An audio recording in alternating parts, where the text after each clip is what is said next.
pessoal, sejam bem-vindos a mais um episódio do PharmaCast. Hoje a gente trouxe um assunto bem legal, que é a questão da importância do pré-natal odontológico e pediátrico também. Então a gente trouxe aqui a doutora Juliângela, pediatra, e a doutora Jéssica, que é odontopediatra. Se apresentem um pouquinho Sejam aí. bem-vindas. Sejam Obrigada. bem-vindas. Contem um pouquinho sobre vocês, né? Vamos falar um pouquinho desse assunto que é bem bacana e pouca gente sabe a importância, né? Então, seja bem-vinda. Se apresenta aí, doutora Jéssica. Olá, tudo bem? Meu nome é doutora Jéssica, sou odontopediatra, atendo aqui na Sorriso Odonto, em Gravatá. E aí meu foco realmente é essa parte de criança, né? Tento ajudar as mães e tento ajudar as crianças. Sou Juliângela, pediatra. Também tenho especialização em pneumopediatria, né? E em consultoria de amamentação. Então, assim, a gente tenta antecipar, né? Os cuidados com o recém-nascido, em relação também, principalmente à amamentação, que eu acho que é o que pesa mais nesse início, né? Então, a gente sempre tenta divulgar essa importância da consulta de pré-natal com o pediatra, né? E também com o odontopediatra, que muita gente desconhece. Muita gente desconhece. Eu mesmo não sabia. Essa questão mesmo de amamentação foi importante você falar, porque, por exemplo, eu quando engravidei, eu disse, não, deixa a vida me levar, vamos indo. Eu nunca imaginei que ia ser tão difícil a amamentação. Acho que é natural, né? Acho que é natural, tanto que eu não consegui, né? Eu sofri bastante, porque eu queria muito, acho que é um desejo de muita mãe, né?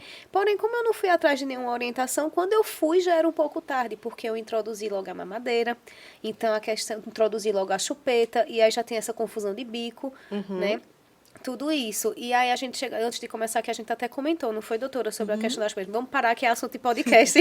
Explica um pouquinho aí a questão da interferência, do que interfere, né? A chupeta. Realmente faz o atrapalho da amamentação ou é mito? Não, porque naqueles 3 primeiros meses, o bebê vive a esterogestação, que é a gestação fora do útero.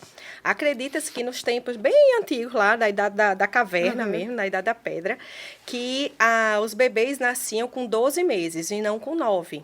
Mas por conta da evolução do corpo feminino, o homem foi ficando em pé, e aí a bacia da mulher, né, essa parte da bacia foi reduzindo, e que se o bebê chegasse a 12 meses dentro do corpo da mulher, não conseguiria sair por via normal. Então, foi acabando o bebê nascendo mais cedo, né? Ele nasce ainda imaturo, ele não nasce pronto. Feito a gente vê, às vezes, um animalzinho já nasce, já vai até o seio da mãe, né? E amamenta ali, bem instintivo, bem natural. O bebê, não. Ele nasce ainda muito imaturo. Se ninguém fizer nada por ele, ele morre. Dizem, inclusive, que esses 3 primeiros meses, eles pensam que a mãe e ele ainda é uma pessoa só, não tem essa fase, né? Exato. Questão. Ele não entende ainda que nasceu, ele é totalmente dependente. Então, o ato de sugar, de ficar sugando, né, é o que acalma o bebê, é o que vai fazendo aquele vínculo, é o que estimula a produção do leite materno, que regula tudo. Tanto regula para o bebê, como regula para a mãe, né? Os hormônios e todos os benefícios da proteção, da amamentação em relação à mãe, né? De tudo, de câncer de mama e tudo mais. E nos primeiros dias... Eita, desculpa, doutora, me atrapalhar. Nos primeiros dias, né, que sai o colostro. Isso. Que é o principal, né? Exato, a gente diz que é a primeira vacina. A primeira vacina do bebê. Isso. Então, ali, o ato de sugar. Então, tem bebês que precisam muito mais, que são muito mais dependentes desse sugar para se organizar neurologicamente do que outros. Então, tem mães, assim, por falta realmente, né, da informação... Sim. Vê aquele bebê o tempo todo, saiu do peito, chora, quer estar o tempo todo no peito. É um período muito exaustivo. A mãe vive uma turbulência hormonal, então tem aquele baby blues. A mãe fica realmente triste, a vida toda muda, não consegue dar conta de tudo. Então, vai realmente virando uma avalanche. E aí, o que é que vem como uma solução mágica para o bebê se calar e sugar e suprir aquela necessidade? A chupeta. E aí, deixa de estimular o seio materno e acaba diminuindo, por consequência, a produção do leite. Lá na minha casa foi a maior briga, porque eu sempre quis amamentar. Então, eu li, eu vi vídeo, eu passei a minha gravidez toda, meu sonho era amamentar. E eu consegui, né? Não foi fácil. É tudo isso que a senhora está falando aí. Foi muito difícil, meu peito feriu, ele só queria ficar no peito, chorava era peito, eu não dormia. Mas assim, consegui. Porém, como ele chorava muito, né? Por conta dessa necessidade que a gente está falando aqui, todo mundo ficava. Ele tá com fome. Vamos dar uma mamadeira. Dá uma chupeta. Eu não vou dar chupeta, não vou dar mamadeira. Não, foi a maior briga, A sabe? rede de apoio, né? É Pois bem é. importante aí. Tá em sintonia com os pais, né? Porque às vezes fica interferindo, dá fórmula, o leite materno é Exatamente. fraco, dá a chupeta que vai acalmar o bebê, dá a chupeta ortodôntica que vai ser melhor. Não, Eu não chupeta é dei. chupeta. Então, Eu não assim, dei chupeta, não dei chupeta. Eu dei. E foi assim, eu realmente fui bem firme na minha decisão, porque eu não queria. E assim, eu consegui, não foi fácil. Eu voltei a trabalhar, né, quando ele tinha 4 meses. Aí o que aconteceu? Eu também não queria dar fórmula. Eu queria amamentar exclusivo até os 6 meses, né? Depois, não queria dar fórmula de jeito nenhum. O que é que acontece? Tive que fazer, eu passei 15 dias antes de trabalhar fazendo ordenha. Comprei uma bombinha, aí fazia ordenha, deixava no vidrinho congelado. Aí, nos primeiros dias... Aí depois você ferve o leite, como é? Banho-maria, é? Esquenta em banho-maria. É. Eu E não- ele pode ficar tem até que quanto ter tempo todo congelado? um cuidado, né? Por conta de infecção, então eu tenho Isso. maior cuidado. Isso. Nos primeiros dias que eu comecei a fazer a ordenha, foi horrível, porque eu não conseguia tirar o leite. Eu não conseguia. E eu comecei a ficar desesperada. Como é que eu vou cuidar desse menino? Como é que eu vou... Porque ele não tomou outro leite. Nem se eu quisesse, ele não ia Não ia tomar. aceitar. E eu não conseguia. É. Aí eu fiquei desesperada, foi me dando uma agonia. Eu disse, mas eu tenho que me acalmar, eu tenho que me acalmar pra poder, né? Aí fui conseguindo. Eu fui conseguindo, aí eu via vídeo no YouTube. Quando eu comecei, que eu peguei o ritmo da ordenha, minha gente, era o potinho todinho do Do Nescafé, mas... da bombinha, Sim, a sim. mamadeirinha Ah, tá. todinha. O Eu recipiente. enchia tudinho, que eu ficava impressionada quando eu olhava, eu tirava as fotos. Eu mandava, menina, esse leite é teu. Orgulhosa. Orgulhosa. E com 15 dias eu consegui fazer um estoque de leite. estoque. Aí consegui pegar o ritmo, fui mantendo e deu certo, né? Mas não é todo mundo Não. porque tem que ter muita paciência, Tem, muita porque o teu resiliência. organismo, ele passou praticamente 3 meses e meio produzindo o que o teu bebê precisava. A partir do momento que você solicitou que ele produzisse mais, demora um tempo até ele responder. Então, existe até um programa que a gente chama Power Pump, que é para o aumento da produção do leite materno. Funciona nesse momento que a mãe vai fazer uma cirurgia, ou vai viajar, ou o bebê não vai, ou vai voltar a trabalhar e quer deixar esse leite armazenado para o bebê. Ou então, antes mesmo, aquela mãe que está com a dificuldade da produção, já está com fórmula, mamadeira, mas quer voltar só para a amamentação. Então, a gente tenta algumas estratégias para, como se fosse driblar, né, o organismo. Então, o bebê mama, depois que o bebê mama, a gente vai ordenha. Umas 3 vezes por dia. eu fazia 10 isso. E minutos sabe o que é cada que me peito, ajudava muito? várias vezes Eu ao dia. tentei O que me isso, ajudava muito mas era eu o acho que seguinte. eu não fazia correto. E eu também, feito o Paloma falou, eu ficava muito estressada. Quando dava a hora de amamentar, chega e me dava uma frieza, assim, ó. Porque eu sabia que ia ser um estresse, eu não ia conseguir. Então, isso também interfere na Influencia. Tem produção. as limitações de cada pessoa, né? A gente fala a Isso. teoria, né? Mas cada um vai ter as Exatamente. limitações, cada um tem sua experiência. A maternidade não tem fórmula, né? Cada Então, um a é uma gente coisa conversa, e se a gente for conversar, vai ter gente que fala que teve, a amamentação foi tranquila. A maioria das vezes fala que incomoda, mas às vezes fala, eita, foi tranquilo. A Tem minha gente não foi que tranquila falou, não, viu? durante um mês foi muito perrengue. Então, assim, são experiências únicas, Tem que né? ter Não persistência. E essa questão do estímulo da amamentação, eu queria tocar num assunto da parte de medicação. Que eu tomei de tudo que você imagina. Eu tomei o que o pessoal fala de sucos, né? A domperidona. A medicação. Né? Tomei 3 caixas de domperidona. E realmente, quando eu tomava a domperidona, chegava a sair um pouco mais, porque eu não tive produção. Eu botava a bombinha, o dia todo saía 30 ml. Chega e me dava um desgosto, que Paulo ficava orgulhosa, eu ficava... Não, mas o meu no começo foi assim também. É. Quando eu comecei a ordenhar, não saía, meu Deus, não saía nem 30 ml, E era o só um emocional pouquinho. também influi muito, né? O emocional. Porque a Aí é que eu adrenalina ficava compete estressada. com a ocitocina. Quando a gente está naquele período de estresse, a adrenalina sobe. E a ocitocina é o hormônio da ejeção do leite. Então, quando a adrenalina está alta, a ocitocina não consegue fazer a sua função. Então, o leite não sai. Você pode ter o leite e ele não sai. Entendi. Então, se você estiver num nível de estresse muito Se eu grande. tivesse tido a orientação, eu acredito que eu tinha conseguido, porque teve um dia que chegou a... Eu não sei se aquilo foi pedrar, né? Mas meu peito ficou Acumula. bem. E eu tive até que chamar uma enfermeira, e ela foi lá e fez aquela Massagear, massagenzinha. E chega que eu fiz, vixe Maria, que bom. Mas foi o único dia. Então, se eu tivesse tido a orientação realmente, tivesse feito o pré-natal, feito...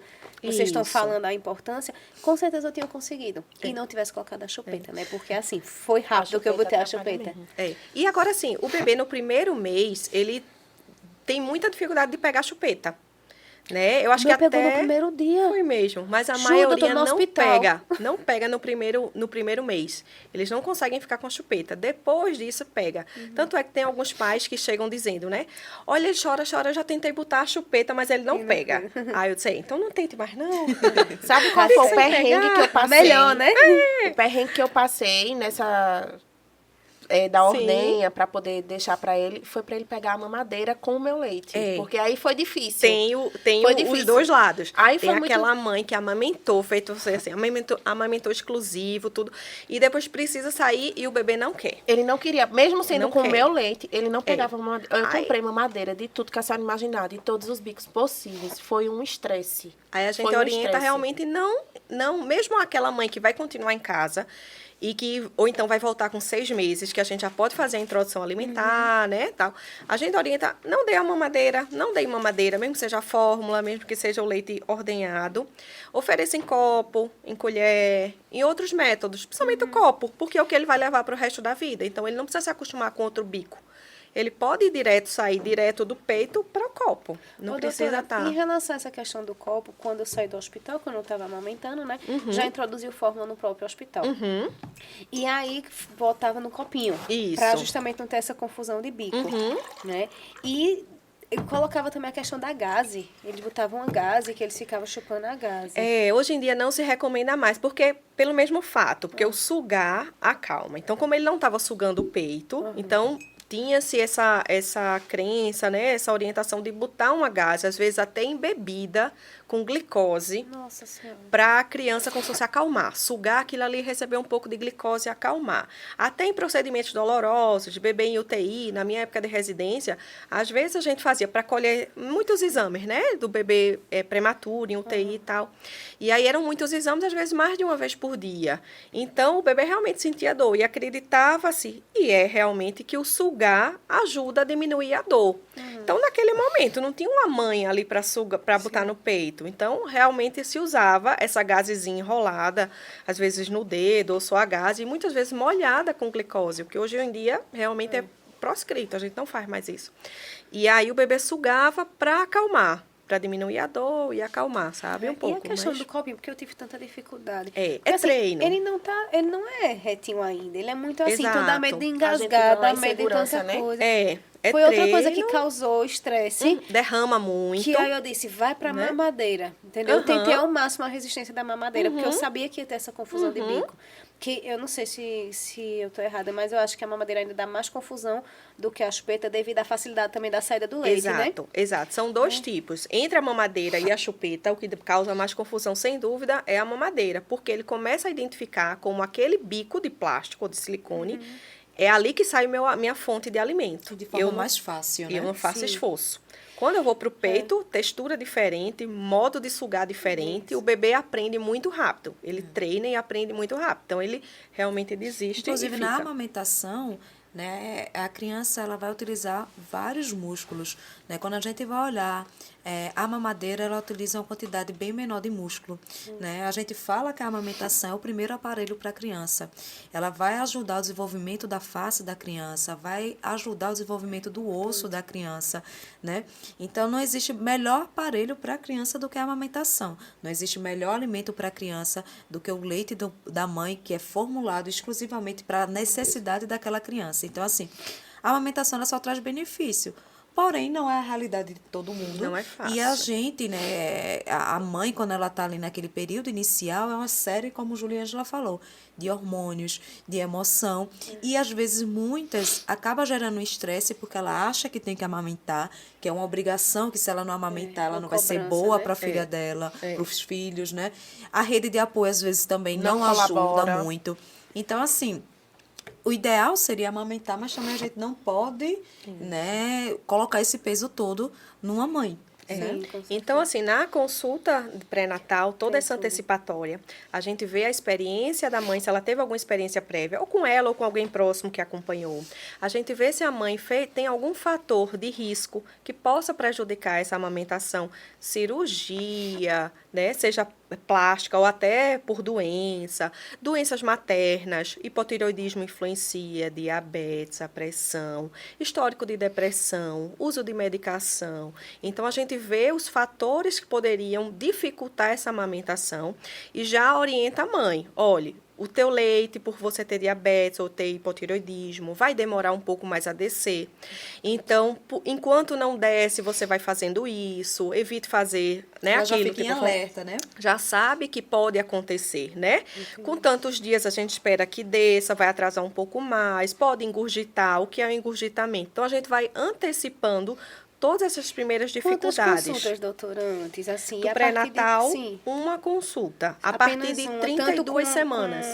Você também? Comigo vai depender um pouco, né? Porque o pré-natal odontológico para a gestante, ela vai ser dividida em 2 etapas, né? A primeira etapa a gente vai focar na gestante. Então, vai ver as necessidades da gestante, vai ver como que tá a questão gengival dela, né? Então, vai ter gestante que vai vir ou com alguma restauração para fazer, ou com mais que uma sessão de limpeza. Então, vai depender muito da situação bucal da gestante.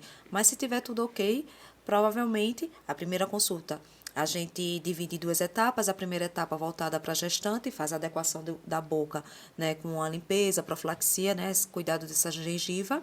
E a segunda etapa a gente vai conversar sobre o bebê, né? Vai conversar como que a gente vai ajudar a montar um enxoval, né? Vai falar sobre chupeta, sobre mamadeira, sobre alimentação, porque prevenir sempre vai ser a melhor escolha. Então, se a gente orientar os pais, quando chegar o momento da amamentação, o momento que a criança está no colo da mãe, ela já sabe algumas recomendações, ou seja, ela já vai prevenir algumas coisas que se ela, por exemplo, a chupeta, ela já vai saber o dano que aquela chupeta faz, a Diz aí confusão os de danos. líquidos. Eu já ia me acostumando. Então, assim, é bem importante, né? E aí a consulta realmente vai depender da saúde bucal da mãe. A chupeta em si o dano principal, como eu estava explicando antes, né? Que na amamentação a gente estimula vários ossos, várias musculaturas, né? A chupeta, ela tem a tendência, a criança que utilizar a chupeta, o osso do palato, né? Que é do céu da boca, ela fica mais atrésica, né? Porque o hábito de sugar vai fazer essa atresia. E aí o que é muito comum a gente ver? Aquela criança com a mordida aberta. Ou seja, os dentes de cima, eles têm que cobrir os dentes de baixo, né? Como uma caixa de sapato. A criança que chupa a mamadeira, esse céu da boca dela, na maioria das vezes, ele é mais atrésico, ou seja, mais fechadinho devido ao estímulo da chupeta. E aí não faz essa caixinha de sapato. Ela fica com uma bolinha no meio da boca, né? Tanto que quando as crianças chegam lá no consultório, dá aquele sorriso, você já sabe. E aquele dentinho afastado tem a ver com isso aí que você falou? Nem tanto. É mais a questão realmente do céu da boca mais atrésico, que vai gerar realmente o dente de cima não vai cobrir o dente de baixo e gera uma mordida aberta, o dentinho um pouquinho mais para frente, né? E isso tudo vai ser ruim. Primeiro, a fala da criança às vezes fica prejudicada, né? A questão da língua da criança, ela vai ficar às vezes projetada, Jesus, vou tirar a chupeta né? do meu filho hoje. Então, assim, É sério. E além de como o dentinho fica mais para frente, qualquer quedinha que a criança vai levar vai gerar um trauma, né? Então, se a gente remover essa chupeta até em torno de uns 2 anos, 1 ano, né? Eu gosto muito de falar 1 ano, 1 ano e meio, né? A gente consegue perceber que isso volta, que bom. né? Porque é um Eu já ia osso perguntar isso esponjoso, né? Então, eu peguei até essa semana uma criança, que a mãe até mostrou a foto, e conseguiu voltar, tá? Então, cada organismo é um organismo, não tem, assim, algo 100% certeza, porque tem interferência genética da criança, hereditária, né? Então, na maioria das vezes, a gente consegue ainda reverter. Só que o que acontece? Quanto mais a criança vai ficando mais velha, mais difícil remover. Verdade. Então, assim, você remover uma criança com 8 meses vai ser mais tranquila do que 2, 3 anos. Sim. E, assim, a gente não pode tirar de forma bruta, né? A criança está acostumada a 8 meses com a chupeta. Eu não vou dizer, hoje eu tiro a chupeta, não. Você vai tirando aos poucos, vai tentando interter a criança, vai ter dia que ela não vai chupar, vai ter dia que ela vai tirando aos poucos. O meu bebê, geralmente, ele gosta de chupar para dormir. Para o momentinho dele dormir. Eu acho que ele associa, eu sei que eu não amamentei, mas ele associa muito a um denguinho. Porque normalmente ele come e já dorme. Ele toma um leitinho e já dorme. Então, às vezes, ele ainda quer estar sugando. Eu sei que não é fome, porque eu já dei a quantidade. E aí, eu dou a chupeta.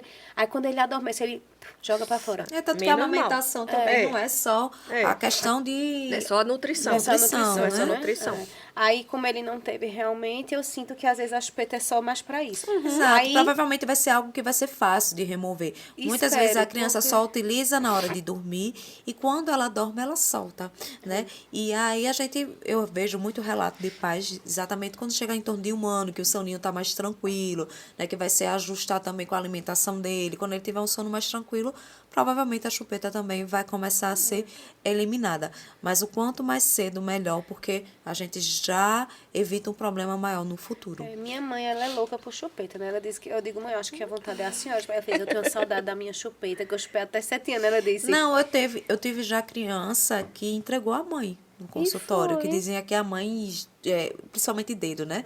Que a mãe chupava ainda dedo. Então, assim, realmente um vício. É um vício, né? Que se você for tirando naquela idadezinha que a criança tá pequena, é mais fácil.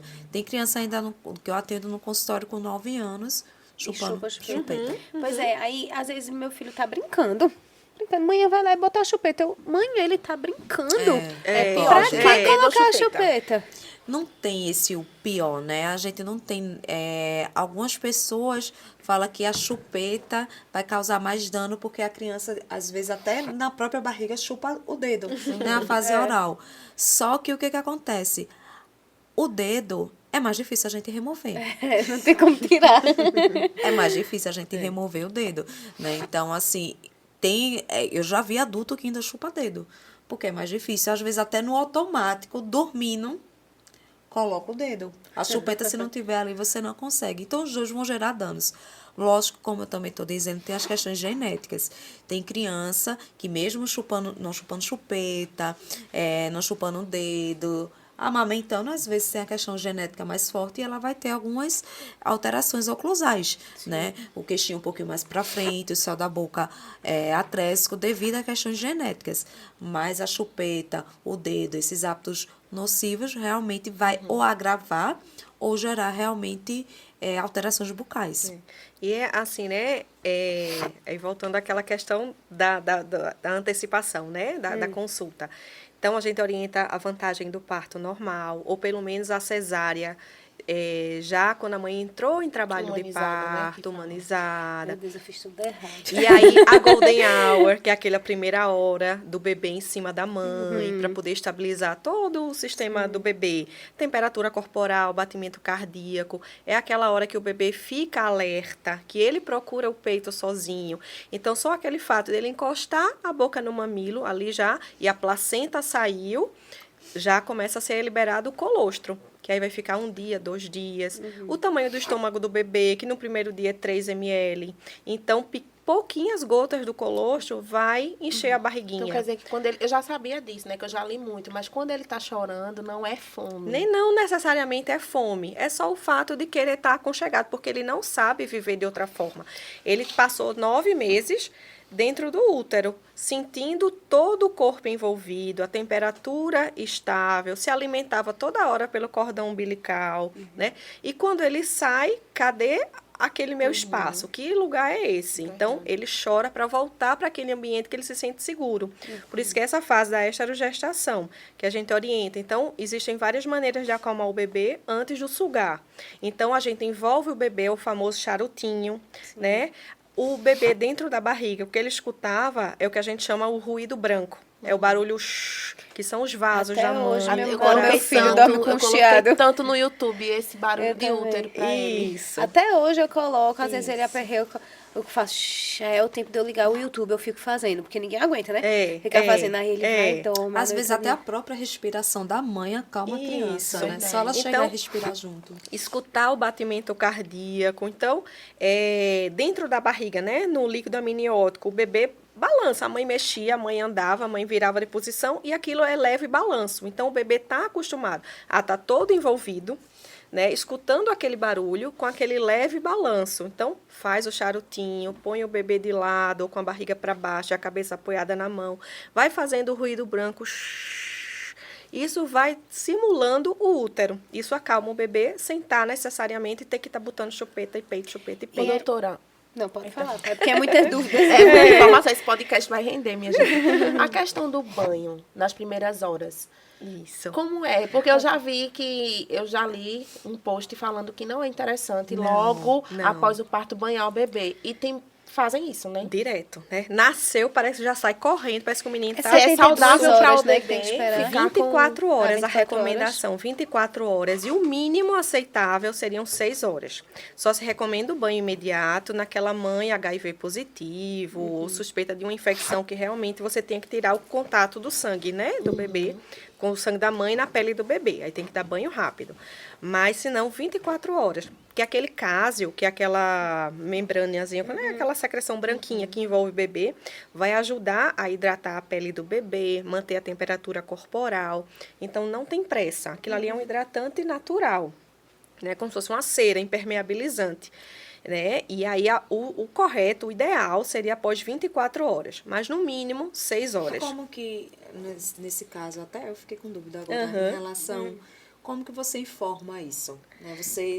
É interessante você informar isso na o ideal maternidade. é ser conversado isso antes com a mãe. Existem os planos de parto que a mãe preenche junto com o seu obstetra, dizendo, eu quero parto assim, eu quero parto assado, eu quero a golden hour. Casado já Deixa tudo organizado, né? E aí com a equipe que vai receber o bebê também, né? A mãe quer fazer a golden hour, se o bebê nascer bem, né? Claro, se o bebê nascer com alguma... Ou a mãe também tiver alguma intercorrência, não vai fazer essa primeira hora, mas quer fazer. Depois disso é que leva o bebê para pesar, medir. Isso é importante você procurar um profissional que tenha uma uma linha de equipe, pensamento né? Humanizada. parecida com a sua, né?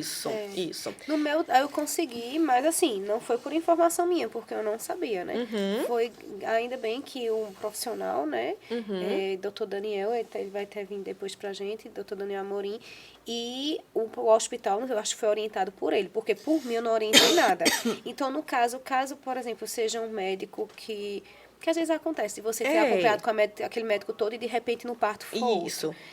A mãe pode estar solicitando essas questões, Pode não é isso? conversar isso. Agora, claro, vai ter hospitais mais resistentes, que vai ter a equipe ali, aquele pensamento meio fechado, que não, vou seguir a rotina, porque é muito mais fácil você fazer uma rotina do que você mudar, né? Toda aquela maneira de Que, trabalhar. inclusive, o banho, quem deu fui eu lá também.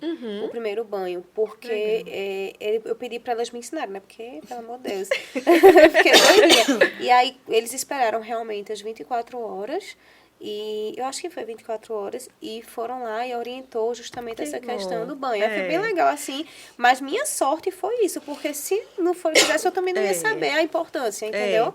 Aí a gente orienta, né, toda essa questão do parto, o que é que vai acontecer, né, enquanto o bebê está na maternidade, os primeiros exames, as primeiras vacinas, né?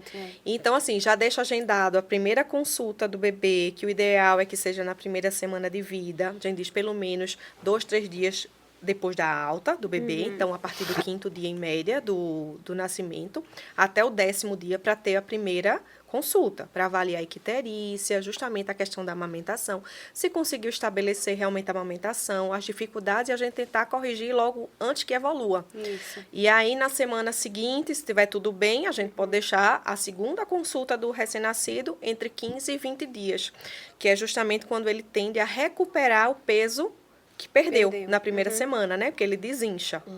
Então, a gente tem que orientar a mãe. Olha, ele vai perder peso até tantos %, por isso que é importante acompanhar. Se acontecer icterícia, como é que limpa o coto umbilical, o banho em casa, a fralda, cuidados, né, em relação a creme preventivo de assadura, o que não adianta estar comprando no enxoval, o que não vai ser útil. Importante isso, Então, às a vezes gente compra tanta coisa que não usa, né? É uma consulta de 1 hora e meia. E depois a gente tem, como é muita informação, né? Aí tem todo o material de apoio, os e-books e material também em folheto, a gente entrega e fica à disposição. É domiciliar? Pode ser online, domiciliar, em consultório. A gente consegue fazer tudo. Aí Dá faz, no pra caso, avaliar. vocês duas juntas, vocês trabalham Não, juntas na marca consulta, separada, marca separada, né? Porque seria muita informação. Verdade, É muita verdade. coisa, né? Então, às vezes, a mãe chega lá com o recém-nascido. Não fez a consulta antecipatória, pré-natal. Então, chega lá o bebê. A mãe com o peito sangrando, sem conseguir mamar. O bebê chorando, ela não sabe se é cólica, se é fome. Não sabe nada. O coto umbilical sangrando, pendurado. Ela não sabe que vai cair. O bebê com icterícia. E E Ela aquela abalada. abalada. O cérebro da mãe já está cientificamente comprovado que diminui até por uma proteção dela, para ela poder se concentrar nela e no bebê. Então, assim, é um monte de informação, preocupações enormes, e que vai passar 1h30 a gente conversando, examinando, explicando tudo que já poderia ter sido antecipado. A mãe sofrendo muito por coisas que, às vezes, poderia ter sido evitada também. E a gente demora 1h30 conversando um bocado de coisa. E elas vão para casa e, muitas vezes, não lembra da metade do que a gente falou. E os problemas continuam e voltam na próxima consulta. Então, a gente vê quando vai dar certo ou quando a mãe realmente se prepara. Nem que seja. diferente. Hoje em dia, o YouTube... Tem muito. Você pegar um YouTube. Tem um canal no YouTube que se chama Almanac dos Pais. No dia que eu descobri, eu comecei a acompanhar, porque ela postava vídeo semana a semana. Sim. Então, eu sempre, a hora que eu tinha vaga, eu ia ótimo. ver, eu ia assistir, ótimo. porque é bem interessante, Então, né? tem E eu, como muitos. mãe de primeira viagem, eu morria de medo. Eu sempre, meu sonho era ser mãe, mas eu não sabia nem, né? Eu disse, meu Deus, como é que eu vou cuidar de uma criança? Mas a vida Mas ensina, é né? importante esse estudo prévio. Eu não tive estudo nenhum. E eu, assim, como pediatra... Eu realmente escolhi. Eu disse, eu não vou estudar para não ficar ansiosa. Né? Então, eu fui com a cara e a coragem. E realmente tinha muita coisa que eu poderia ter feito diferente. A gente acha que é uma coisa, né? Quando nasce, a gente fica, às vezes, quando a barriga tá lá, tô doida pra que nasça. Pra ter logo no colo, mas quando nasce, minha gente... É mais complicado, é tão difícil. Assim, eu chorava horas no chuveiro. Horas não, que eu não tinha tempo, né? Mas, tipo, não tem esse tempo quando, do banho. Sobrava, né? quando eu ia pro chuveiro, eu chorava. Aí era um choro assim, que saía aquele choro que eu não entendia o porquê. Porque tava Isso tudo faz bem, parte. eu tava conseguindo amamentar, ele tava bem de saúde, tava tudo certinho, eu tinha uma rede de apoio que me ajudava, mas eu chorava.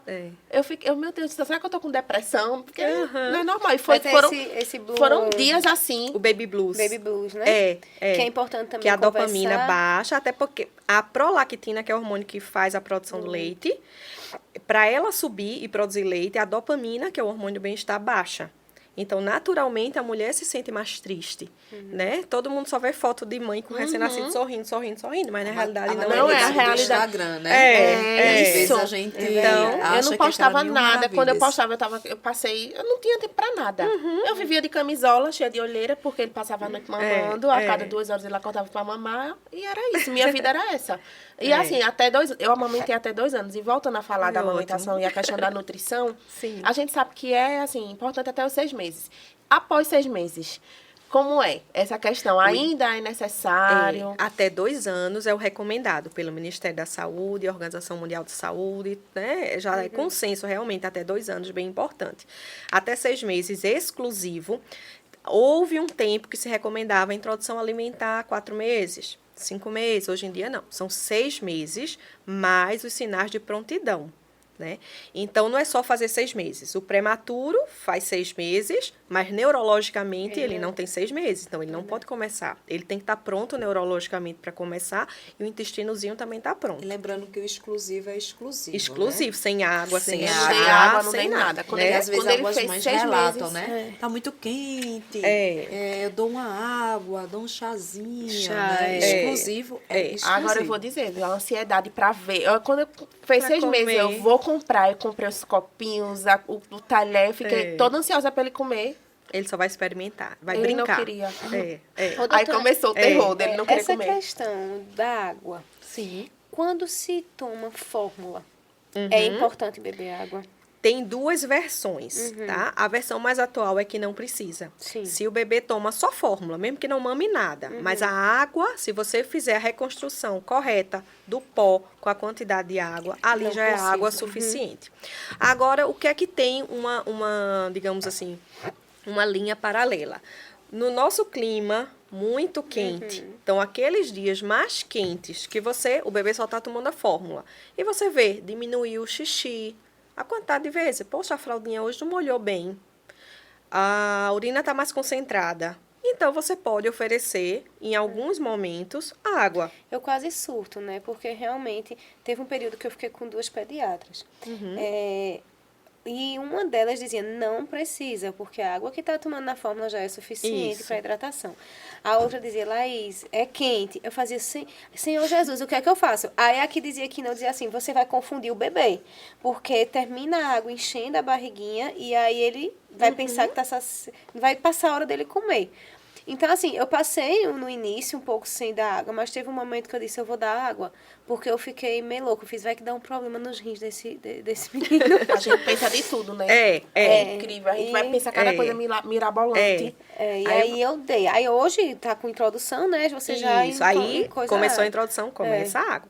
Então, dos 6 meses a 1 ano, a gente diz que é o momento do bebê aprender a comer outras coisas que não é o leite materno, comer sólido. Então, mas o leite ou a fórmula infantil continua sendo o principal alimento até 1 ano.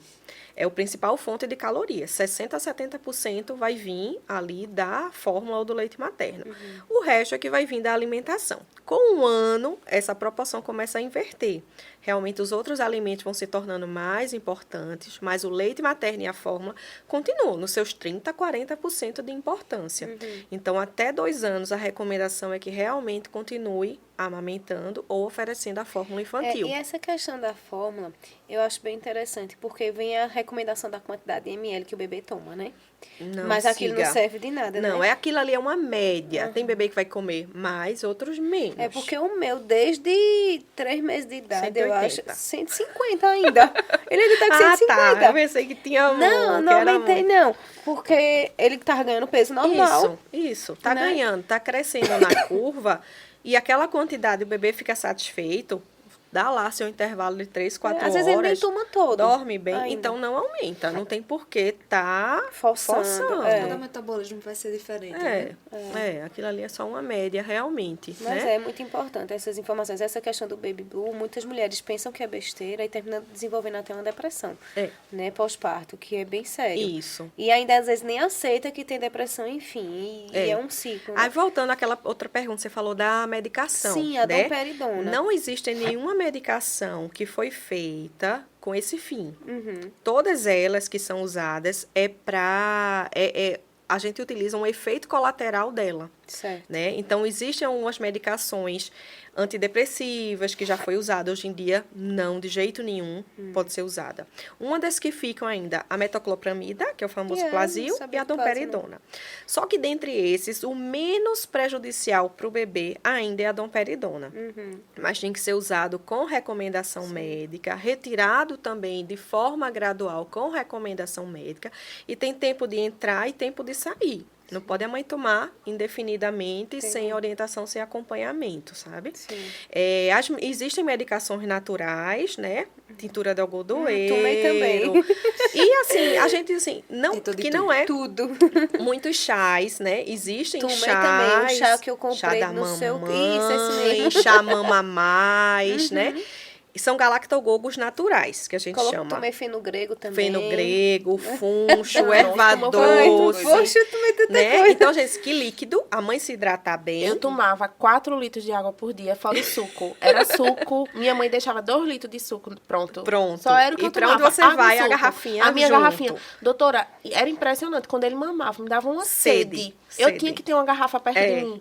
É na hora, Então, o melhor estímulo, realmente, é a mãe se hidratar, a mãe estar calma, a mãe ter uma rede de apoio para que ela se preocupe realmente com ela e com o bebê naquele primeiro momento. O bebê fazer uma pega correta e uma extração correta de leite. Não adianta você estimular e chegar aqui e o bebê não saber sugar. Essa pega é bem complicada, né? Eu demorei muito para ele conseguir. Ele pegou. Ele conseguiu, mas ele não teve paciência de esperar o leite mais, não. Exato. E aí tem as técnicas de relactação, de translactação. Tentei também. Toda a pega, toda a maneira da pega, né, correta, que no início, a gente, por mais que seja instintivo, que a gente diz, não, é instintivo, bota o bebê no peito, que ele vai pegar, a mãe vai produzir o que o bebê precisa e pronto. Não é assim. Não é assim. Eu, como pediatra, na residência de pediatria, a gente passa muito rápido por esse setor da amamentação. Na verdade, a gente nem dá muita importância, porque a residência da pediatria é focado para a doença, a gente não é focado para essa questão de prevenção, a gente acha uma besteira, às Também vezes. não é nem todo profissional que foca nisso. Não. Né? E aí, quando fui viver na prática, A necessidade que era. aí eu vi. Assim, não, na minha cabeça, não, é instintivo. Botou, fez a pega correta, acabou, a natureza vai fazer o resto. E aí eu descobri na prática que não era. E aí foi machuca, então até ajustar a pega, foi insistente. Tive mastite, então Assim, também passei por muitos problemas e depois que eu fui passando os problemas, meu Deus, não era só botar a pega correta, a posição correta, se alimentar, relaxar, sentar. A gente não pensa que é tudo, né? Na prática é bem diferente. Não é. Aí foi que eu fui me aprofundando nos estudos, e aí, assim, hoje em dia eu digo que eu consigo ajudar muito mais as mães do que eu ajudava antes. Antigamente eu dizia, não, mãe, a pega correta, boquinha de peixinho, pescoço retinho, cabeça, barriga com barriga, relaxe, bota o menino... Não adianta botar o bebê chorando, ele não vai pegar. Então, assim, tem que olhar realmente disfunções orais, freio lingual. Então, tem vários fatores envolvidos, que às vezes você organiza tudo, a mãe tá tudo ok, o bebê faz tudo ok e não consegue extrair. A fono entra, então a importância do teste da linguinha, né? Então, assim, Eu tinha um problema. mar de coisas para investigar, né? Não é muita simples, coisa. não. Não é não, de Não jeito é nenhum. boca no peito. Não é. Não é. Amamentação Pois é. não é isso. E chegou um momento, eu acho que quando ele estava com 1 semana, que eu comecei, meu leite desceu mesmo, eu comecei a produção boa de leite e ele começava a engasgar. Porque saía um fluxo e ele não dava Isso, conta. Não dá conta. E teve um dia que ele começou a ficar roxo, quase que eu me desespero. Eu acho que se eu estivesse sozinha em casa, ainda bem que tinha gente em casa, aí o pai dele pegou, né, ajeitou, socorreu. Aí depois disso eu fiquei com medo de amamentar ele sozinha. Eu só queria amamentar ele com alguém do meu Alguém lado. junto Porque pra como socorrer. saía muito leite e a pressão era muito, ele não conseguia. E foi mais ou menos uns 20 dias desse jeito, foi desesperador. Eu pensei em desistir só pelo medo dele engasgar. Ou seja, a gente vê mulheres assim, com problemas porque tem muito leite e porque tem pouco leite, né? Então, existe também toda uma estratégia quando a mãe tem muito leite ou tem um reflexo de ejeção muito forte. Saía Às assim, vezes ó. sai daqui, bate ali. O meu leite, era assim, né? se eu tirasse, às vezes eu queria tirar um pouquinho pra ajeitar, né, a posição dele, quando eu tirava, aí aquela pressão de leite. Exato. E eu comecei a ficar com medo. Aí eu cheguei até a dizer à minha mãe, mãe, eu não vou mais amamentar, porque se eu estiver sozinha e esse menino engasgar, o que é que eu vou fazer? E aí, o que é que o bebê ele suga, engole, respira. Então, na hora que ele tá respirando, leite, ele se afoga. Aconteceu isso. Né? Umas 2 vezes, umas 3 vezes, foi bem sério, que foi quando eu comecei a achar, eu não vou mais. Aí a dica que a gente dá, se o peito estiver mais cheio, ordenha um pouco antes para diminuir aquela pressão, né? Mesmo que você armazene ou doe, aqui às vezes a gente não tem para onde doar, né? Mas ou doa ou armazena para ser utilizado em outro momento. Então a gente tira um pouco. Uma maneira de amamentar é o bebê por cima, porque o leite vai sair contra a gravidade. Quando o bebê está embaixo, a gravidade ajuda o leite a sair mais forte, então a gente sai por cima. E muitas vezes a gente diz que a mãe tem que diminuir a vazão daquela saída do leite. Como é que a gente faz? Segurando o peito da maneira errada, que é segurar em tesoura. Que aí a gente pinça, não deixa o leite sair com tanta força. Quando ele começa a sugar, a gente solta, porque o correto não é pinçar o peito. A gente pega em forma de C e não em forma de V, né, de tesoura. Mas quando tem muito leite, tem que ser em forma de tesoura, para bloquear um pouquinho. Mas também não pode bloquear demais, senão acaba causando obstrução de ducto, acúmulo de leite, mastite. Então, assim, tem que ter uma orientação, né? Importante. Então, a gente orienta antes de nascer, na hora que nasce, quando vai desmamar, quando a mãe quer fazer o desmame. E a questão né? da prótese, doutora, ela interfere? Interfere, mas não impede de jeito nenhum. O que é que a prótese às vezes vai fazer? Se não tirou tecido mamário, se não tirou glândula mamária, a glândula tá ali, vai produzir o leite. Só que o espaço da glândula, que ela vai se hipertrofiar, ela vai se multiplicar na gravidez e já tem uma prótese. Então, fica muito tenso. Então, às vezes, o que acontece é a mãe sempre sentir aquela mama sempre muito cheia, muito dolorida. Difícil do bebê pegar, porque a gente diz, né, como se fosse uma bola, e o bebê tem que botar a boca naquela bola, e ele não tem aquela boca daquele tamanho. Então, muitas vezes, tem que ordenhar, amaciar a mama, o leite sai com mais pressão, porque a prótese está empurrando. Mas é uma estratégia, é um incômodo inicial, até o organismo entender o quanto precisa produzir para nem acumular demais, para a mãe não sentir incômodo, e o suficiente para o bebê sugar. Então, no início tem um pouquinho mais de dificuldade, né? Depende também do tamanho da prótese, há quanto tempo faz que botou essa prótese, né? Se teve redução realmente de mama, às vezes, né, mulheres fazem redução de mama, e aí tirou boa parte das glândulas mamárias. Se aquela redução de mama foi muito próximo do nascimento do bebê, realmente a produção de leite vai ser menor. Pode ser que, com o passar dos dias, ela não produza o suficiente para o bebê. O bebê vai necessitando mais e ela não responda, né? Outras vezes não. Já fez essa redução há 10 anos. E não é a primeira gravidez. A cada gravidez, essas glândulas se proliferam. Então, numa segunda gravidez, ela vai ter mais glândulas. Às vezes, não conseguiu amamentar exclusivamente o primeiro, mas já consegue amamentar um pouco mais o segundo. Ótimo. Então, tudo isso é avaliado, sabe? Também. Em relação a, por exemplo, se eu quisesse voltar a amamentar, a gente tem algum estímulo que consiga a produção de leite Tem. novamente? O ideal é até 3 semanas de vida, para a gente tentar desfazer a confusão de bicos, tentar aumentar a produção. Depois da 4ª semana, depois de um mês, fica um pouco mais difícil. Não é impossível. Tem casos na literatura de mães que adotaram, né, que nem gestaram e conseguem amamentar, né? Aí usa todos os galactogogos naturais, realmente medicação, estímulo correto, começa com as sondas, com relactação, translactação, não vão conseguir exclusivamente, mas consegue ofertar um pouco do leite materno junto com a fórmula, né? Então, assim, consegue, mas quanto antes começar, melhor. Entendi. Gente, é muito interessante, viu? Muita coisa. Muita informação. Então, muita gente pensa, vai pro pediatra, é só Só pesar, depois, medir. é. Não, é só pesar, medir, pronto. Se não conseguir amamentar, bota a fórmula. Mas não é. Não é desse jeito. Não é. realmente. Desenvolvimento, né? Toda a fase de apoiar realmente o passo a passo, né? É o pré, o que É. hoje eu vejo a importância Faz realmente, muita, que muita. fez muita diferença, né? Eu tenho uma tia que ela é pediatra e ela dizia assim, Laís, tenta até os 3 meses, nem que seja qualquer gotinha que saia, faz toda a diferença, né? E eu passei os 3 meses, eu dava como se fosse um remedinho a ele, praticamente servia de remédio, porque não supria. Então, ele sugava, acho que se no máximo que ele conseguisse tirar do meu peito era 10, 15 ml o dia todo. Mas ela disse, continue mesmo assim. Porque querendo ou não, a menor quantidade que for, mas é importante. Quando o bebê adoece, ali ele você passa os anticorpos para ele se recuperar mais Doutora. rápido. Aconteceu uma coisa super interessante. Quando o Bento era bebê, acho que ele tinha uns 7 meses, e ele pegou a primeira virose. Aham. Meu leite ficou verde.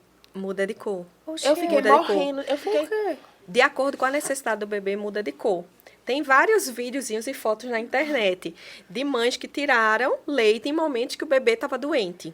Existem sensores no mamilo da mãe que, de acordo com a saliva do bebê, informa exatamente o que o bebê precisa. necessidade do bebê, A né? necessidade. Eu fiquei Se mais, desesperada. se mais anticorpos, se mais proteína, se mais água, se mais glicose, se mais sais, se mais Por isso que o vitamina. leite materno é a É, a alimentação principal, né? A gente diz, é do o bebê. ouro, né? O padrão ouro. Ele é vivo. E ele é formulado, né, de acordo com a o seu necessidade bebê. da criança.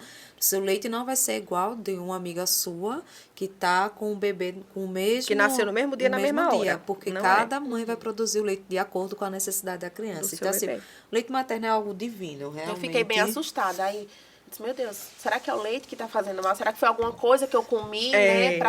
Aí, quando eu mostrei a foto à pediatra, ela disse, não, Paloma, é normal. É porque quando ele tá doentinho, o seu leite, ele vai fazer o estímulo do que ele precisa, enfim. Exato. Aí eu fiquei mais tranquila. É. Mas eu fiquei bem assustada. Muda muito, Que muda. interessante, né? É.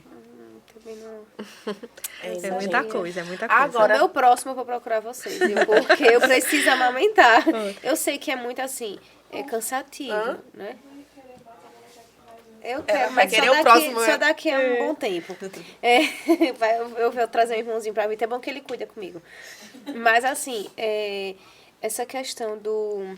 Eu esqueci o que eu ia falar. Eu tava falando o quê? Da amamentação no segundo bebê, né? Você se preparar Sim, e... Eu sim, tenho uma procurar. prima que ela fez de tudo, não conseguiu aumentar o primeiro bebê.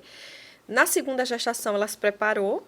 O bebezinho já fez 1 ano e ela é doadora de leite materno, de litros É de isso leite. que eu ia perguntar, doutora, porque assim, às vezes a primeira, por exemplo, como ela, não conseguia amamentar no primeiro. No segundo, Pode. a mesma coisa, eu consegui amamentar o primeiro. Também. No segundo pode ser que eu não Pode, consiga. É pode. super normal. Pode. Todo filho vai ser único, né? É tanto que alguns pais até comparam, né? Eita, Falou primeiro, andou primeiro. Cada filho é único. Não, e a questão, lembra que eu ia falar, era a questão de ser muito cansativo. Porque, veja, eu que não amamentei, é cansativo para mim. Imagina que amamentou, que você... É 6 meses exclusivo mesmo, você não dorme. Porque quando eu ia dormir, minha mãe dizia assim... Tira um soninho, eu fazia, pra quê? Pra daqui a 20 minutos eu acordar de novo. Gente, eu prefiro eu não não dormir. sei. Imagina que amamentou. Eu não sei como eu consegui, de verdade. Porque eu, exclusivo até os 6 meses. Depois, introduzi a alimentação. Só que eu voltei a trabalhar. E eu não dormia, porque ele passava a noite no meu peito. Quando eu voltei a trabalhar, ele sentia falta. E, tipo, à noite, ele queria só... Às vezes, ele não tava nem mamando, mas ele queria só ficar ali, com né? você. No conforto do peitinho. Então, foi horrível pra mim. Quando ele completou 9 meses, me deu um desespero. Eu comecei a ter crise de ansiedade, porque eu não tava conseguindo dormir, descansar. No outro dia, eu tinha que trabalhar. Aí, foi quando eu falei com a pediatra. Pela primeira vez na minha vida, aí eu quis a opção de fórmula. Aí, ela disse, vamos ver se ele toma.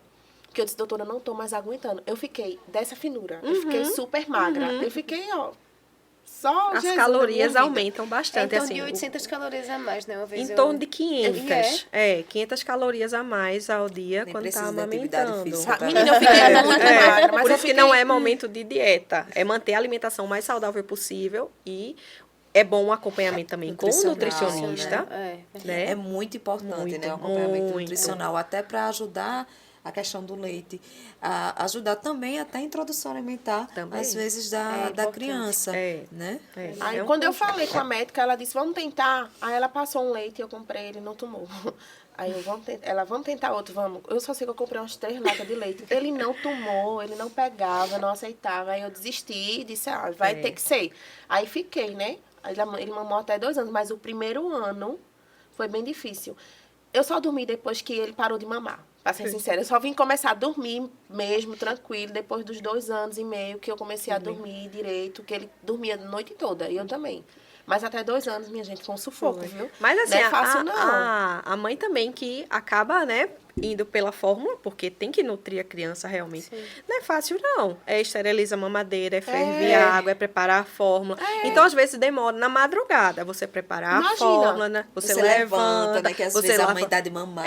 E ali não, às vezes a mãe só puxa ali pra junto. Quando ele tava maiorzinho, Mas já tá Verdade. pronto, já quando tá ele tava pronto. com uns 7, 8 meses, eu deitava, porque ele ficou dormindo comigo, né? Eu não tinha condição de ficar acordando toda hora. Aí eu deitava, tipo, a camisola do sutiã já tinha aquela abertura, ele mamava, depois ele soltava e foi assim, minha gente. Foi desse jeito até... E existe também, quando vai voltando, existe a consultoria de retorno ao trabalho, a consultoria de desmame apenas noturno. Então, também é feito a consulta para essa questão. Eu não sei se a senhora também trabalha com essa parte do dormir. Do sono. Dele dormir com a gente ou não. Porque assim, por exemplo, eu não amamentei, né? Mas mesmo assim, ele acordava e eu botei ele para dormir comigo na cama, né?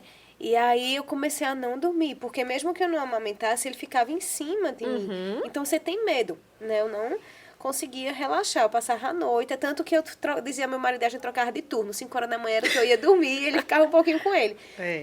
Tá com... É muito cansativo. É muito. E tá com, assim, 4 dias ou 5 dias que eu consegui colocar ele. Não foi no berço, foi no quadrado. Que eu não sei porque ele gosta mais do quadrado do que o berço. Dentro do quarto. Dentro do seu quarto, né? Aí ele tá conseguindo passar, assim, ele acorda pra comer ainda e ainda tá conseguindo ficar lá. Mas foi muito difícil pra mim. E eu ainda tô naquela insegurança, né? Porque ontem mesmo a gente pegou ele um pouquinho e deixou um pouquinho na cama. Mas pelo menos eu tô tentando. Você também trabalha com essa questão Também, de a partir dos 3 primeiros meses, tem aquela necessidade, o bebê tá o tempo todo junto. Então, a gente não faz treinamento de sono nesse momento. A partir dos 3 meses, a gente já pode começar a fazer o treinamento de sono. O bebê pode, a partir dos 3 meses, já passar 6 horas seguidas dormindo direto, sem ter que estar mamando, né? Então, a gente diz assim, meu bebê dorme a noite toda. Não é dormir a noite toda, 12 horas seguidas, 6 horas seguidas. Então, dorme aquelas 6 horas, acordou, mama e dorme imediatamente. Não ficar acordado, né? Então, aquele bebê que acorda 1 ou 2 vezes, foi dormir às 6 da noite. Meia-noite, acordou, mamou, dorme imediatamente até as 3, 4 da manhã, mama, dorme novamente e aí vai acordar lá para as 7, 8. Isso é dormir a noite toda. O meu faz isso. Isso é dormir a noite desses toda. mesmos horários, Agora, o praticamente. bebê que acordou, mamou e ficou acordado, isso tem que ser treinado, né? Então, assim, e aquele fato do bebê precisar estar sugando para dormir. O meu fazia isso, era a noite toda. Isso assim. a gente tem como quebrar. Não é de uma hora para outra, não é deixar chorando até dormir, né? Então, também tem esse treinamento do sono para que ele desassocie o sugar do dormir. E aí ele vai conseguir emendar o sono no outro, porque o sono tem fase, sono leve, sono profundo. A cada sono leve, o bebê pode despertar para sugar para poder voltar a dormir. Então, a gente tem como treinar ele para não precisar sugar todas as vezes para voltar a dormir. Aí, sono... A doutora diga, falando agora dá deu uma outro, pequena nostalgia. sabe? O sono dá outra tarde. A gente conversando Nossa, sobre treinamento de sono. É muita coisa o sono. É né? muito. A gente tem que marcar É, outro sono. mas peraí, calma, antes da gente... A gente vai encerrar agora não, né? Como é produção, diz aí, porque eu quero que a doutora fale agora de um assunto super importante, que é essas viroses, depois quando a criança começa, volta às aulas. Explique Eita. que começa... Eu acho que é interessante a gente... É. Eu tenho visto muito, mas eu não tenho costume de ver isso. Criança com cárie, que é o dentinho logo perto da gengiva, ele escuro. Eu não sei se isso é a cárie também, não entendo, mas... Tem um nomezinho, né? Que diz, cara, não sei o que lá. Antigamente se chamava cárie da primeira infância. Ou do né? leite, Cárie né? do leite. Não, era cárie de mamadeira. É, Né? Só que hoje em dia a gente já chama como cárie da primeira infância. Né? Que é exatamente, surgiu o primeiro dentinho, já tem que tem que realizar ter a cuidado. higiene. Então, assim, por isso que é importante, ou a criança ir no pré-natal, ou surgiu o primeiro dentinho e ir ao consultório. Então, cada faixa etária a gente vai indicar a quantidade de flu, né? Porque o flu, ele é muito importante, ele está presente na boca, mas ele tem que vir numa quantidade correta. Porque o flu em excesso, ele pode manchar os dentinhos permanentes que ainda vão vir. Então, a gente vai dar essa recomendação da quantidade de pasta que a gente vai utilizar, a concentração de flu, né, que a gente tem que utilizar pasta com a concentração acima de 1.100 ppm de flu. Eu uso o Tandy, é boa.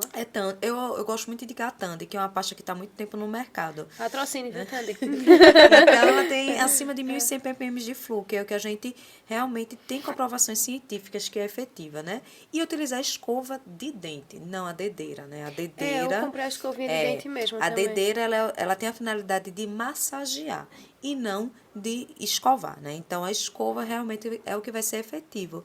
E assim, eu pego criança já com 1 ano e pouco, 2 anos com cárie. E aí, por quê? Alimentação, né? A base de tudo é a alimentação, né? Como algumas mães relatam, às vezes a criança não deixa escovar, é normal. A criança, ela demonstra a sua insatisfação através de choro, através de não deixar realmente. E aí, às vezes a mãe não consegue fazer uma escovação de forma tão efetiva. E como que a gente vai tentar equilibrar isso? Com a alimentação, né? Então, a criança que ela tem uma alimentação realmente equilibrada, ela não vai ter Sem um risco, açúcar até os 2 anos, até né? os 2 anos de idade, vai ser uma criança provavelmente que a gente não vai ter tanto esse problema. E né? a frequência de ir para o... Da escovação, né? Não, para o dentista. O dentista? 6 em 6 meses, Não, 3 em 3. não. Como que a gente recomenda? A primeira consulta, né, a gente vai dar essas orientações e eu vou ver o risco de desenvolver a lesão cárie, o risco de problemas ortodônticos, né? E de acordo com cada criança, é que a gente vai planejar o retorno dela, né? Vai ter criança que eu recomendo vir para o consultório com 2 meses. Por quê? Porque é aquela criança que ingere muito doce, é aquela criança que eu percebo que os pais não querem colaborar muito, né, com as minhas orientações, né? Os pais não querem mudar o hábito da criança, né? Os pais não conseguem fazer aquela escovação. Então, aquela criança ela tem um risco maior de desenvolver lesão cariosa. Então, ela tem que vir no consultório com mais frequência. Diferente daquela criança que ela tem uma alimentação boa, que consegue fazer a escovação, que a gente pede para retornar com 5 meses. O máximo que eu peço hoje em dia é 5 meses. Já faz a obturação?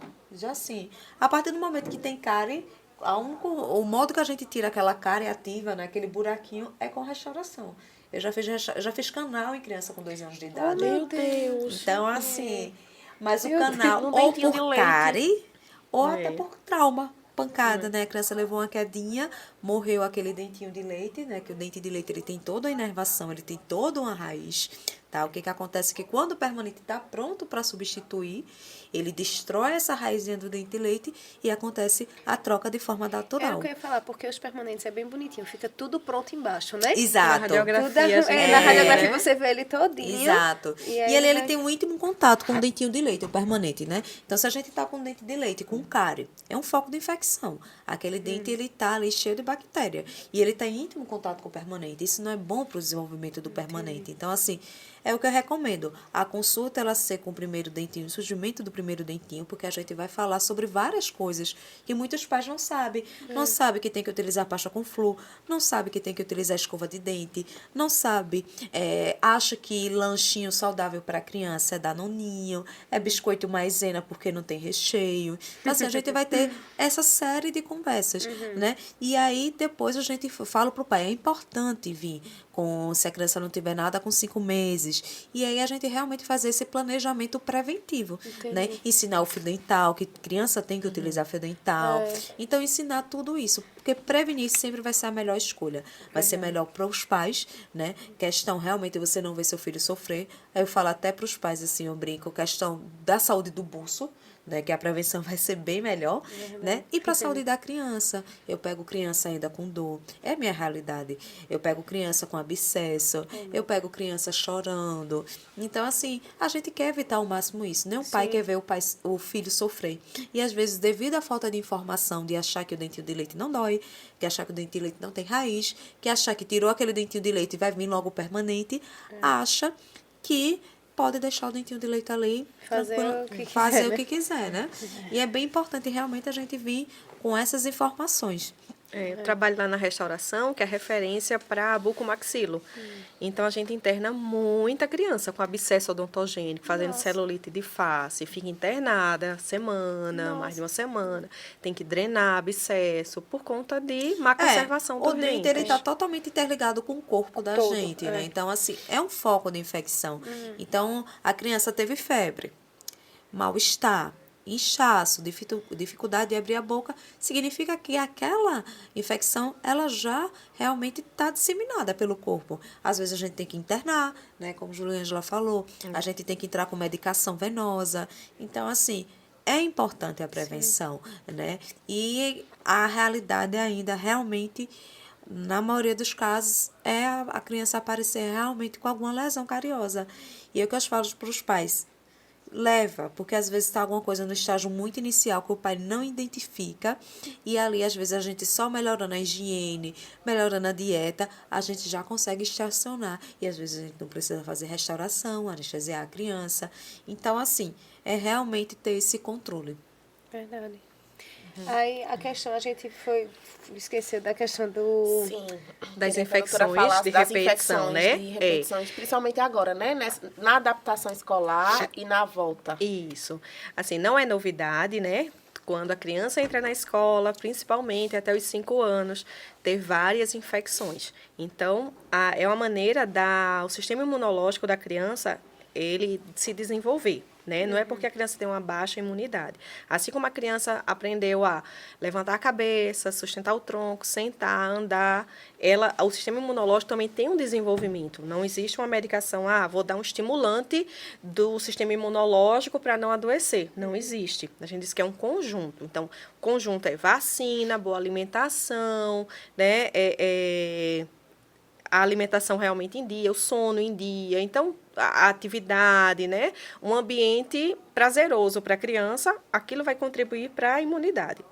Então, o normal, não é o normal, mas assim, o esperado para a criança nesses primeiros anos de escola é de ter de 8 a 15 infecções por ano. Nossa, Cada infecção dessa, geralmente viral, né? São o quê? Principalmente os resfriados, gripes e resfriados e diarreias, gastroenterite e diarreia. Uma vez ou outra a gente vê o mão-pé-boca, né? Aquelas bolinhas Meu que pegou. surgem, as Olha, aftas. em um ano de escola, meu Tudo, pegou né? tudo que a senhora imagina. Tomate herpética, Isso. né? E aí vai tendo contato com vários vírus. Muitos deles não têm vacina, né? Então, como é que ele vai adquirir a imunidade? Ele pega, adquirindo. produz o anticorpo e aí vai ficando mais resistente, mais resistente. Então, vai passando os anos, vai adoecendo mais. Só que a gente vê que essas viroses demoram o quê? Em média, 1 a 2 semanas, né? No quadro. Então, 1 a 2 semanas doente. Aí ficou bom, volta uma semana para a escola. Aí já tem contato com outro vírus. assim, Na outra semana já volta doente de novo. Além É de desse mesmo jeito. Ó, a pessoa, a mãe tem que ter psicológico. medicação que vai terminar esse ciclo dessa virose antes, né? Vai ser tudo medicação paliativa, né? Que às vezes os pais ficam, né, agoniados. Eita, algum remédio para É a lavagem criança nasal, ficar boa. é Não, a gente hidratar esperar bem, o ciclo, né? e não ter pressa de voltar para a escola. Aquela fase da escola, se ele faltar 1 semana, 2, não vai prejudicar cognitivamente o aprendizado da criança. Se volta antes, o sistema dele ainda não está preparado, não está recuperado, a recuperação fica mais lenta. Ele, às vezes, acaba adquirindo outros vírus com a imunidade que está voltada para aquele primeiro vírus, aí ele começa a ter um segundo vírus e sobrepõe uma infecção na outra e as mães chegam, meu filho só vive doente, não tem um dia bom. Mas vamos dar o repouso adequado, né? Vamos realmente adoecer, tira, porque a gente quebra esse ciclo. O problema é que realmente a gente vê que pela dinâmica familiar não tem como deixar a criança em casa muitos dias, né? Porque falta o trabalho, tudo, não tem com quem deixar. Graças a Deus, irmão, o meu- né?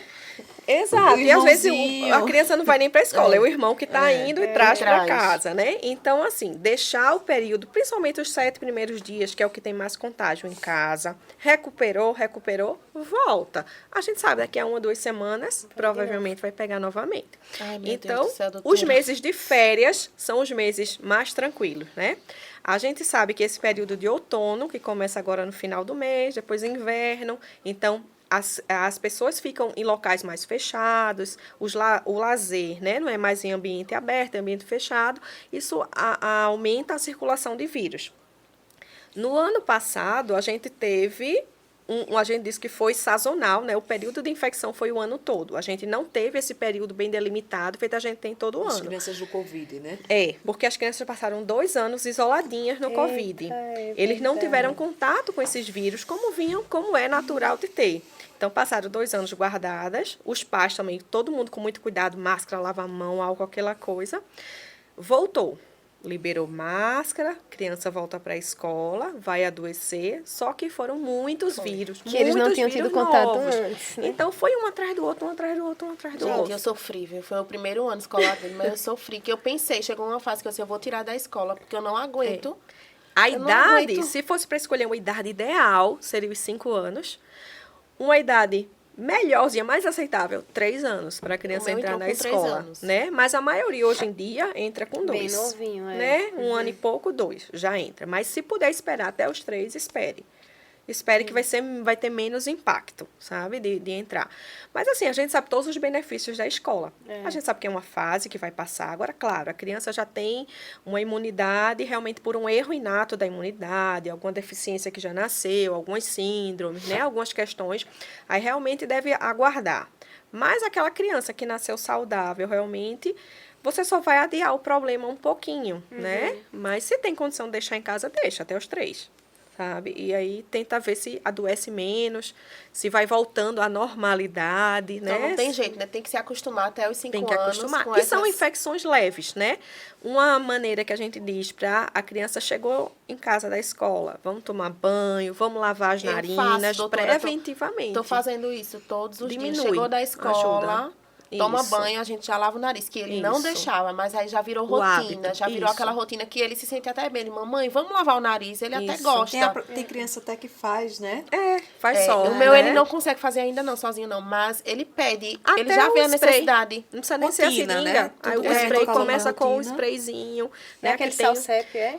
e tem o de jato contínuo. Tem o que rinossoro, ele né? Tem várias marcas, do Sorin, do Rinossoro, Mareses. Eu tô usando o rinossoro, mas eu ainda gosto da seringa com Isso, soro. ele tem um volume maior, né? Aquele ali, que tem criança que realmente não Pra deixa. mim, só fica limpo realmente se eu fazer com a seringa. Quando- Porque eu vejo que sai. Somente Que quando tem limpou. alguma secreção, É. ele vê, mamãe, a meleca tá saindo. Aí eu... Isso.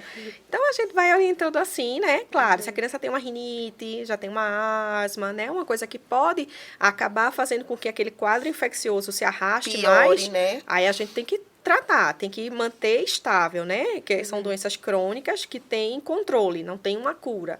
Então, a gente mantém a rinite estável, mantém a asma estável, para não descompensar e não passar mais tempo doente toda vez que pegar uma Só infecção. descobri, minha gente, doutora Juliângela, foi a minha salvação. Porque foi por causa dela que eu descobri, Bento, tem asma, rinite, sinusite. Por aí vocês já Ai, sim, tiram. da vida aí. Né? E Mas aí, vai... Mas é É fase, importante. é fase. Mas que bom, então. Foi ótimo. Tem muito assunto. Muito senão a gente assunto, minha passa gente. aqui. Final Passa do o dia dia todo. termina. Passa o dia todo. Mas assim, foi bem importante a gente deixar bem pontuada essa questão dessa importância. Meu próximo filho, eu vou estar lá. Com Próximo filho, certeza. gente. Vamos marcar. Parabéns. Mas não é agora não, viu? Não é Já, agora já. não. Vai demorar um pouquinho. Mas, gente, muito obrigada. Foi bem esclarecedor, realmente. Eu espero que vocês tenham gostado e vocês tenham compreendido também realmente a importância desse cuidado pré-natal. Minha gente, curtam, tá? Deem um like. Sigam também elas no Instagram, né? Tem o Insta- Divulguem do- seu vo- arroba de vocês. Doutora Juliângela atende domiciliar, né? Aqui em Gravatá. Isso, eu tô agora só com domiciliar e online. E online. E doutora Jéssica na Sorriso Odonto, né, doutora? Exato. Isso. Lá no Sorriso Odonto também tem doutor Eduardo, que Exato. atende a parte De ortodontia. de ortodontia. Na realidade, temos 5 especialistas. Então, basicamente, a gente abrange tudo. Ah, legal. Então, chegando lá, a gente consegue resolver quase tudo. Então, vocês já sabem, viu? Faça feito eu, que eu ligo desesperada pra ela. Não faça isso. Bota prevenção. É verdade. Gente, obrigada. Tchau, Tchau, tchau. Obrigada.